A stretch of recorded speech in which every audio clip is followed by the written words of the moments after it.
No, todavía no, perdón. No, por favor, no. Perdón, porque todo el mundo la vio, pero no. Pero por suerte todavía lo está viendo todo el mundo. No tuve oportunidad. Bueno, porque hoy tocamos el tema del Eternauta como consigna. Sí. ¿Algún mensajito, algo? Sí, tengo un mensaje de Betina.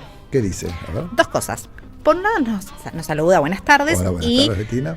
Ay, qué educado que es usted. Sí, soy muy educado. Sí. Y entonces dice, aplausos para el director que convocó actores que habían estado en la serie Ocupas. Ajá, algunos. Algunos, sí, también no todos. También está el de Puan. También está el de Puan, tiene razón. Fabelis, el que hace de Fabelis, un gran actor también. Sí. Andrea Pietra también, la esposa de Greenbank, de mi amigo de Greenbank. Le saco conozco un montón de gente de ahí. Está muy bien. Sí. Y después una pregunta. Dice, me surge esta pregunta después de hablar con gente.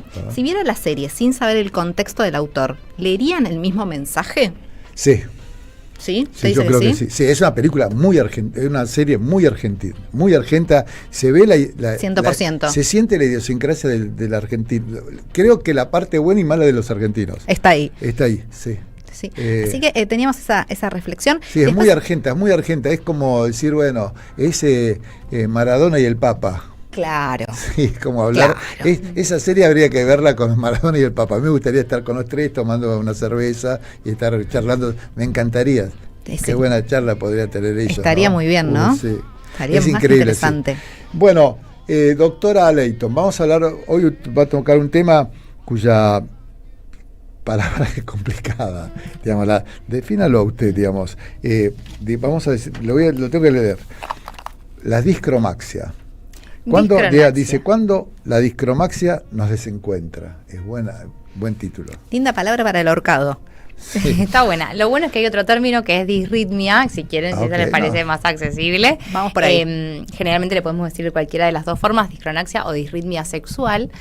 Y en realidad es un tema interesante porque suena, porque es complejo, pero digo, si bien suena a disfunción sexual, lo primero que tenemos que saber es que en sí misma la discronaxia no es una disfunción sexual como otras de las que podríamos hablar, ¿no? Como cuando hablamos de disfunción eréctil o de disfunciones de la eyaculación, sino que en este caso, cuando hablamos de discronaxia, lo que estamos hablando es de la diferencia de frecuencia de relaciones sexuales que desea cada integrante de la pareja.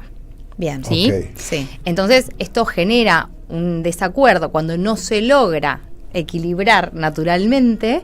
Esto genera un desacuerdo y genera una serie de sentimientos o de emociones en cada uno de los miembros de la pareja que en lugar de mejorar o ayudar a que esto avance, termina alejando todavía más la posibilidad de que ocurra el encuentro sexual. Le hago una pregunta.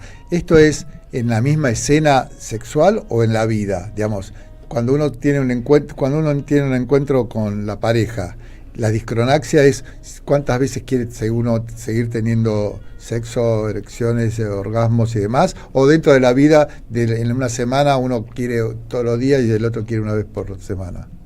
En realidad podría aplicarse a cualquiera de las dos cosas. Generalmente el desacuerdo viene más, o sea, llega más a la consulta respecto a lo que es la frecuencia global. Esto de cuántas veces por semana, cuántas veces por mes. Okay. ¿Sí?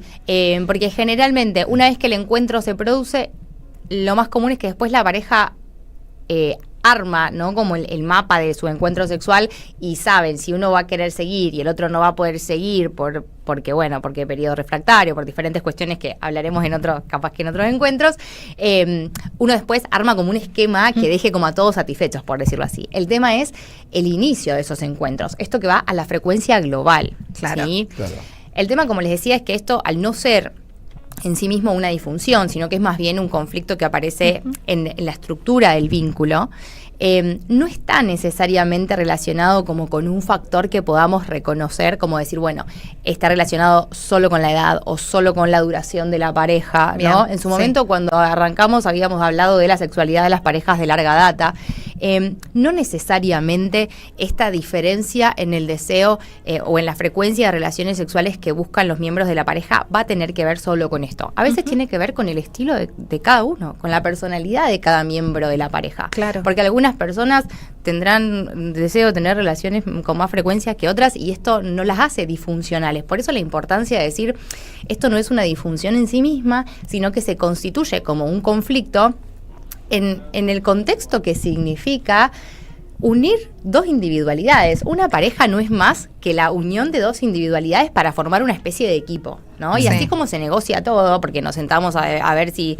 el chico va a colegio laico o católico, si vamos de vacaciones a la montaña o al mar, ¿no? De cierta forma, esto entra en el mismo mecanismo de negociación. Lo que pasa es que la sexualidad termina siendo siempre un tema más difícil de hablar, más difícil como de abordar. Claro. Creo que esto, si no se habla, puede llevar a una situación exactamente casi de ruptura. Exactamente, generalmente porque ¿cree que esto puede haber ocurrido siempre desde el inicio de la relación, sobre todo cuando tiene que ver con la personalidad de cada uno. Lo que pasa es que cuando uno arranca la relación prioriza como las cosas, o sea, prioriza todo lo demás. Entonces, esto se va a acomodar solo, yo me puedo adaptar, porque estoy como todavía en esa cuestión, ¿no? Que con el tiempo empieza a después a desencadenar otros inconvenientes. Y otras veces se va instalando de a poco y en algún momento uno de los dos dice, che, pero escúchame, esto no está bien, no estamos generando un acuerdo. Lo importante, obviamente, como decimos siempre, y la comunicación. En todo lo vinculado con la sexualidad, la comunicación es el paso número 1. Y poder hablar, poder exteriorizar cómo nos sentimos. Porque a la persona que tiene más ganas, ¿sí? Digamos que quiere generar un mayor número de encuentros, el no encontrar del otro lado la predisposición, por decirlo de alguna forma, genera mucha frustración. Genera frustración, genera inseguridades, genera estas preguntas respecto a, pero entonces no te gusto más, entonces no me querés más, una serie de cuestiones que en realidad no necesariamente van a estar relacionadas, ¿no? Una pero pregunta, despiertan eso. Estas consultas, ¿no? que tenés vos, ¿son explicadas a veces las discromaxias por causa de infidelidad? Y bueno, como él no quería tantas, o ella, digamos, cualquiera, no quería tantas veces, yo te quería tener más sexo, bueno, al final busqué otra persona, es un motivo de infidelidad, no sé si la palabra es infidelidad, o buscar otra pareja sexual aparte de la estable.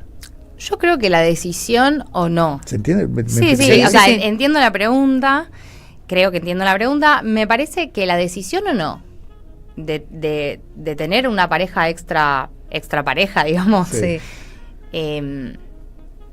comprende muchas más cosas que si coincidíamos o no en el deseo. En la frecuencia. O sea, digamos, después podemos tener los argumentos, cada uno expondrá sus argumentos. Sin embargo, yo creo que trasciende, ¿no? Porque si no sería un poco como decir, entrar como en un discurso medio complejo respecto al vínculo, donde, bueno, si vos no cumplís con esto, o sea, claro, si vos no cumplís, si vos no te ajustás a mi ritmo, entonces yo acá, y bueno, lo lamento, es una necesidad biológica que tengo que cumplir.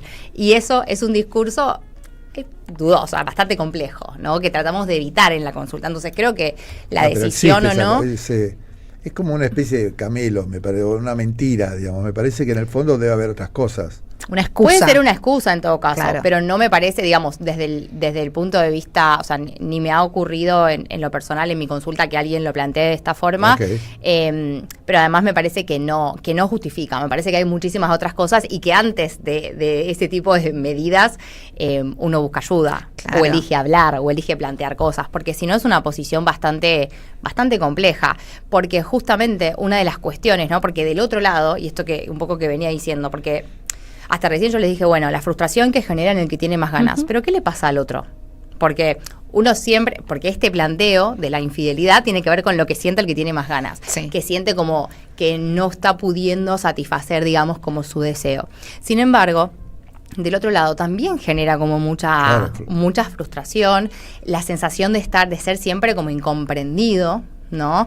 No poder transmitir que no tengo ganas y no es porque no te quiero, o sea, simplemente es porque mi estilo es o porque me pasan otras cosas, y sobre todo a veces esta sensación de sentirse como obligado a cumplir con determinada frecuencia.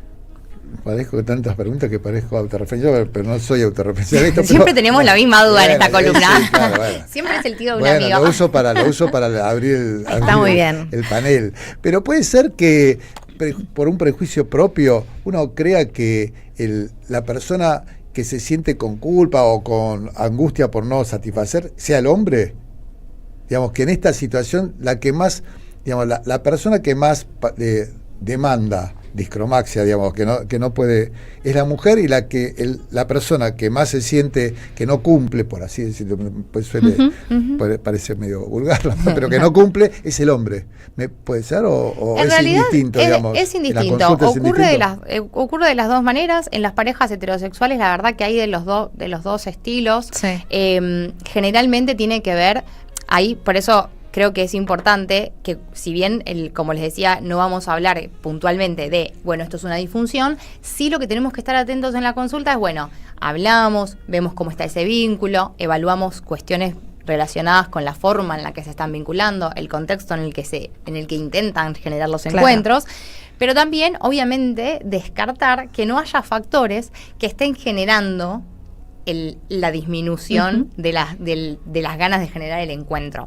¿Por qué? Porque a veces lo que ocurre es, en realidad, yo quisiera, pero, por ejemplo, en el caso del varón, tengo miedo de tener una disfunción eréctil, o en algún momento no pude tener la erección que quería, entonces mejor evito para no llegar a ese momento, ¿sí?